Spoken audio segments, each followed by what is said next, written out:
Hello दोस्तों, चलिए शुरू करते हैं आज की क्लास। एक दुकानदार 12,000 रुपए में दो वस्तु परचेज करता है। एक वस्तु को वह 20% लाभ पर और दूसरी वस्तु को वह 30% हानि पर बेच देता है। इस प्रकार उसे न तो लाभ होता है और न ही हानि। तो बताइए, दोनों वस्तुओं के क्रय मूल्य अलग अलग क्या थे? अलग अलग क्रय मूल्य बताना है दोनों वस्तुओं के। दोनों को मिलाकर 12,000 की है, लेकिन आपको अलग अलग मूल्य बताना है। ठीक है, चलिए देखते हैं। इस प्रकार का जब भी कोई सवाल आए तो आपको उसे एलिगेशन से ही करना है। बहुत आसान तरीका है। जैसे कि पहली वस्तु को 20% लाभ पर, जो 20% लाभ है से प्लस में, फिर दूसरी वस्तु को 30% हानि पर, जो हानि है इसे माइनस में।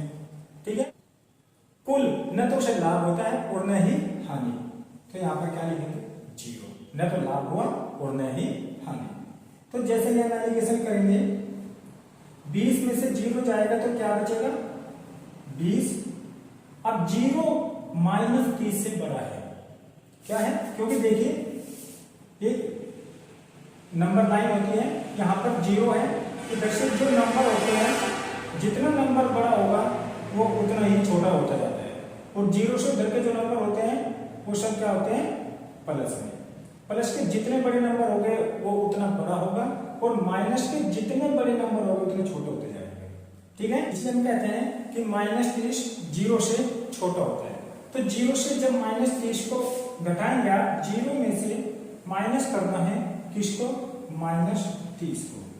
तो देखिए क्या होगा? माइनस माइनस प्लस, तो यहाँ पर 0 प्लस 30 तो बराबर कितना आएगा? 30। ठीक है, तो यहाँ पर क्या लिखेंगे हम? 30। ठीक है, अब देखिए 0 से 0 कैंसिल, तो रेशो क्या आया? 3:2। यहां पर जो भी ये रेशो आता है ना, ये रेशो क्रय मूल्य का आता है। पहली वस्तु का क्रय मूल्य 3 था और दूसरी वस्तु का क्रय मूल्य 2 था। मतलब पहली वस्तु का कॉस्ट प्राइस 3 और दूसरी वस्तु का कॉस्ट प्राइस 2। दोनों को मिलाकर कितना हुआ मूल्य? 5। लेकिन उसमें कितना दिया है क्वेश्चन में? 12,000। तो हमारा 5 किसके बराबर होगा? 12,000 है। तो हम यहां पर लिखेंगे कि 5 बराबर 12,000 के हो तो 1 बराबर किसके होगा? 1 बराबर होगा 2400 के। किसके? 2400। तो यहां पर 3 बराबर किसके हो जाएगा? 24 या 7200। 2 बराबर किसके हो जाएगा? 4800 के। ठीक है, हो जाएगा क्लियर? चलिए नेक्स्ट क्वेश्चन क्या है? एक दुकानदार 5,000 रुपये में दो वस्तु परचेज करता है।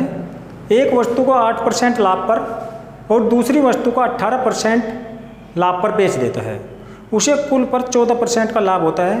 तो दोनों वस्तुओं के क्रय मूल्य ज्ञात कीजिए। क्या कहा? पहली वस्तु को 8% लाभ पर बेचता है, दूसरी वस्तु को 18% लाभ पर बेचता है। ठीक है, कुल पर उसे 14% का लाभ होता है। कितने का? 14% का। अब देखिए एलिगेशन करते हैं। 18 में से 14 गए 4 और 14 में से 8 गया 6। रेशो क्या आया? 2:3 का। जो रेशो क्या बताया हमने? कॉस्ट प्राइस का रेशो आता है। पहली वस्तु का कॉस्ट प्राइस 2 रहा होगा और दूसरी वस्तु का कॉस्ट प्राइस 3 रहा होगा। इसने क्या कहा? उसे कुल पर 14% का लाभ हो तो दोनों वस्तुओं का क्रय मूल्य बताना है। दोनों वस्तु कितने में खरीदी थी उसने? 5,000 में। दोनों वस्तु का जो कॉस्ट प्राइस मिलाकर है वो 5,000 है, लेकिन हमारा कितना है? 5।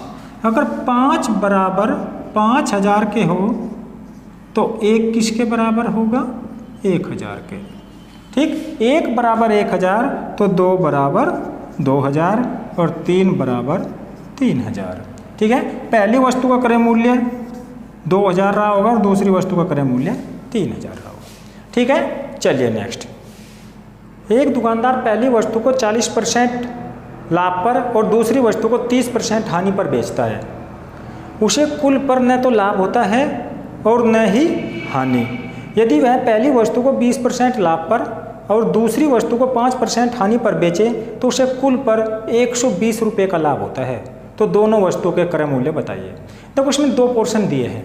एक में कहा 40% का लाभ 30% की हानि और कुल पर न तो लाभ और न हानि।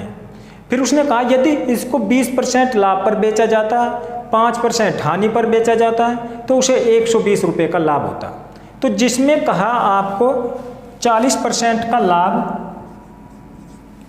और 30% की हानि,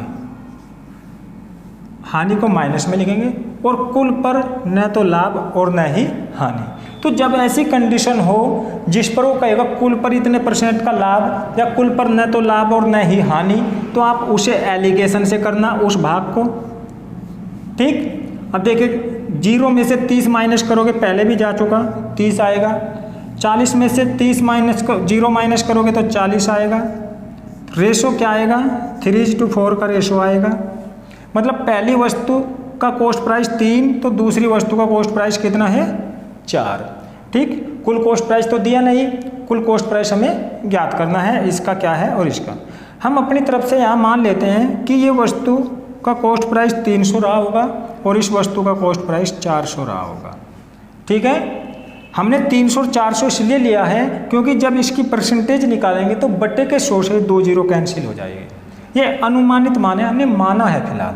ठीक, देखिए पहले वस्तु को अगर 300 रुपये का कॉस्ट प्राइस है तो उसने कहा कितने % लाभ पर बेचता है इसको, 20%। तो अगर इसका 20% लाभ देखें तो क्या रहा होगा, 60 रुपया। पहली वस्तु पर उसने 60 रुपये का लाभ प्राप्त किया होगा और दूसरी वस्तु को 5% हानि पर, मतलब जिसको हमने 400 रुपये की वस्तु माना है, अगर उसका 5% देखा जाए तो कितना आएगा, 5 चौका 20 रुपये की हानि। उसने पहली वस्तु पर 60 रुपये कमाए और दूसरी वस्तु पर 20 रुपये की हानि दे दी, तो बचाया कितना उसने, 40 रुपये लाभ। उसको 40 रुपये का लाभ होता है, लेकिन उसने कहा 120 रुपये का लाभ होता है। कितने का, 120 रुपये का। ये 40 रुपये तब लाभ आया जब हमने अपनी तरफ से 300 और 400 इनके कॉस्ट प्राइस माने हैं। अब 40 का लाभ आया और उसने कितने का कहा, 120 का। तो एक किसके बराबर रहा होगा, 1 बराबर रहा होगा 3 के। ठीक, तो 300 किसके बराबर, 900 के। 400 किसके बराबर, 1200 के। ठीक है, तो पहली वस्तु का कॉस्ट प्राइस 300 रहा होगा और दूसरी वस्तु का कॉस्ट प्राइस 1200 रहा होगा। ठीक है, समझ में आ गई बातें। चलिए, इस सवाल में बस आपको ऐसा करना है, जिस सवाल में कहता है कि इतने रुपए का लाभ होगा तो वो तो निकालना है आपको परसेंटेज के रूप में। लेकिन जिसमें कहता है पहली वस्तु पर इतने % लाभ, दूसरी पर इतने % हानि या लाभ, या ओवरऑल वो यहाँ से 0 भी बता सकता है, न तो लाभ और न हानि, और ये भी कह सकता है कि 10%, 20%, कुछ भी % का लाभ। तो जैसे ये तीनों बातें दी हो तो उसे आप एलिगेशन से करेंगे और यहाँ पर जो मान आप मानते हैं उनका परसेंटेज निकाल कर देखते हैं कितना आता है। जितना उसने कहा उसके बराबर अपने मान को ले लेना। ठीक है, 1 का मान ज्ञात करना, और जब 1 बराबर 3 को हो तो ये संख्या किसके बराबर होगी, तो इसका 3 गुना और इसका भी 3 गुना। ठीक है, चलिए नेक्स्ट।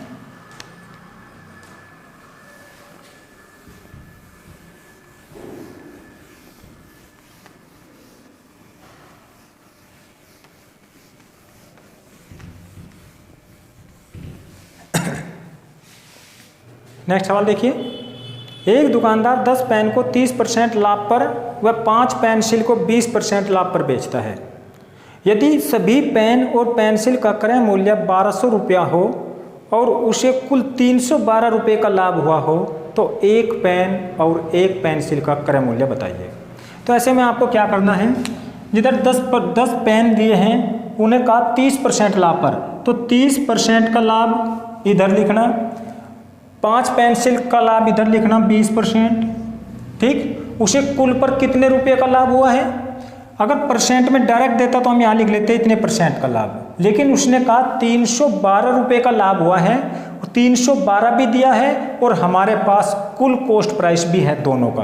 तो वहाँ से हम ज्ञात कर लेंगे, देखो 312 का लाभ हुआ है उसे और कुल कॉस्ट प्राइस कितना है 1200, तो 312 1200 का कितना % है, 2 जीरो से 2 जीरो कैंसिल, 12 से काट दीजिए, 12 दूनी 24, 7 12 6 72, 26% का, उसे कितने परसेंट का लाभ हुआ है? कुल 26%। तो 26 को आप यहाँ लिख लीजिए। एलिगेशन करिए, बड़ी संख्या में से छोटी संख्या 4 इधर आएगा, इसमें से उसे माइनस करिए 6 इधर आएगा। रेशो क्या आया? 3:2 का रेशो आया। अगर पहली वस्तु का कॉस्ट प्राइस 3 है तो दूसरी वस्तु का क्या है? 2। लेकिन दोनों को मिलाकर उसने कहा कि 1200 रुपया की है। कितने की? 1200 की। और हमारी कितने की आई थी? 5 की। तो 5 बराबर लेंगे हम 1200।